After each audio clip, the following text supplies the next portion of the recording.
کل تک جو نوجوان کسی لڑکی کی عزت اور اس پر زیادتی کے لیے انصاف کے لیے شور مچا رہے تھے، پورے ملک کے اندر کوہرام مچایا ہوا تھا کہ ہمیں انصاف چاہیے، لڑکی کے ساتھ زیادتی ہو گئی، آج وہی نوجوان دوسری لڑکیوں کی لیک ویڈیوز مانگ رہے ہیں، کبھی مناحل کبھی عشاء، اور یہ سسٹم چلتا چلا جائے گا، یہ رکنے والا نہیں ہے۔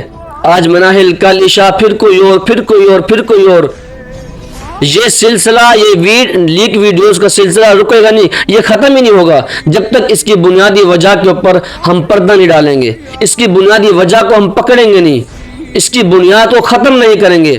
اور ہم مسلمان نوجوان، ہم منافقت کی انتہا کو پہنچ چکے ہیں، یعنی اگر منافق بھی ہمیں دیکھ لے تو وہ بھی شرما جائے، یہود بھی ہمیں دیکھ لے تو ہمارے کرتوتوں سے اس کو بھی شرم آ جائے۔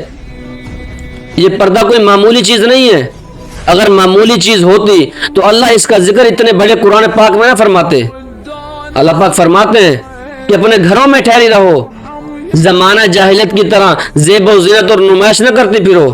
اب اس آیات کے بعد جتنی بھی عورتیں، جتنی بھی خواتین گھر سے بے پردہ نکلتی ہیں یا سوشل میڈیا کے اوپر اپنے آپ کو برہنہ کیا ہوا ہے، ڈانس کر رہی ہیں، بے حیائی پھیلا رہی ہیں، وہ سب جاہل ہیں۔ انگریزی تعلیم نے عورت کے تن سے کپڑے اتروا دیے اور یہ بے وقوف سمجھ رہی ہے کہ میں ماڈرن ہو گئی ہوں۔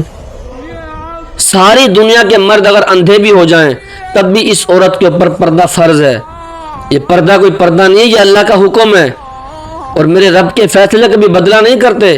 پھر پتہ نہیں کون سی تم دل اور دماغ کی صفائی کی باتیں کرتی پھر رہی ہو کہ ہمارا دل صاف ہونا چاہیے، دماغ صاف ہونا چاہیے۔ یہ وہ ویڈیوز ہیں جو منظر عام پر آئی ہوئی ہیں، اور پتہ نہیں کتنی ہی لوگوں، کتنی لڑکیوں کی عزتیں نیلام ہو رہی ہیں جن کا معلوم بھی نہیں، روز بروز۔ جب تک اس کو پردے کو نہیں اپنائیں گے، جب تک یہ پردہ یہ انسان کے اندر، مرد کے اندر چھپے حیوان اور درندے گلے میں پٹا ہے، یہ کوئی معمولی چیز نہیں ہے۔ جس طرح روزہ اور حج، نماز یہ فرض ہے، اسی طرح شرعی پردہ بھی فرض ہے، یہ کوئی چادر نہیں جو سر پہ لے لی جائے۔ عورت کو گناہ کرنے سے پہلے خدا را اپنے اوپر ترس ضرور کھانا چاہیے، کیونکہ اس کے گناہ کے بعد، توبہ کے بعد، اس کی توبہ کو اللہ ہی معاف کرتا ہے، اس کے گناہ کو صرف اللہ معاف کرتا ہے، یہ لوگ نہیں معاف کرتے۔ تعجب اس بات پر نہیں ہوتا کہ عورتیں تنگ لباس اور عریانی لباس اور برہنہ ہو کر سوشل میڈیا کے اوپر آئی ہوئی ہیں اور نئے نئے فیشن بنائے ہوئے ہیں۔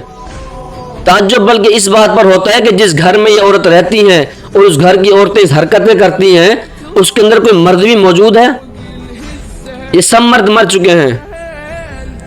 جس گھر کی عورتیں اور خواتین اس طرح کی حرکتیں کرتی ہیں، سوشل نیٹ ورک کے اوپر اپنے آپ کو برہنہ کرتی ہیں، بے حیائی کو پروموٹ کرتی ہیں، اس گھر میں صرف 3 قسم کے مرد ہو سکتے ہیں۔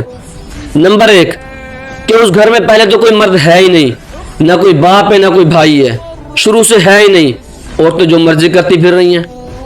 نمبر 2 کہ اس گھر میں مرد تو ہیں لیکن وہ مر چکے ہیں، یعنی کہ ان کا انتقال ہو گیا ہے، اور ان کے مرنے کے بعد ان خواتین کی مرضی، اپنا جسم اپنی مرضی والا انہوں نے وہ موٹو لیا ہوا ہے، اور اس کے بعد بے حیائی کو پروموٹ کر رہی ہیں۔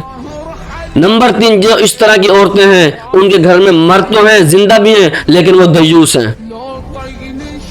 ابھی 2-3 سال پہلے میں نے کچھ پہلے دیکھا یوٹیوب کے اوپر ایک والد اور بیٹی کی ویڈیو، شادی کے اوپر ڈانس کر رہے ہیں، یہ والد صاحب ہیں اور بیٹی کے ساتھ ڈانس کر رہے ہیں شادی کے فنکشن کے اوپر۔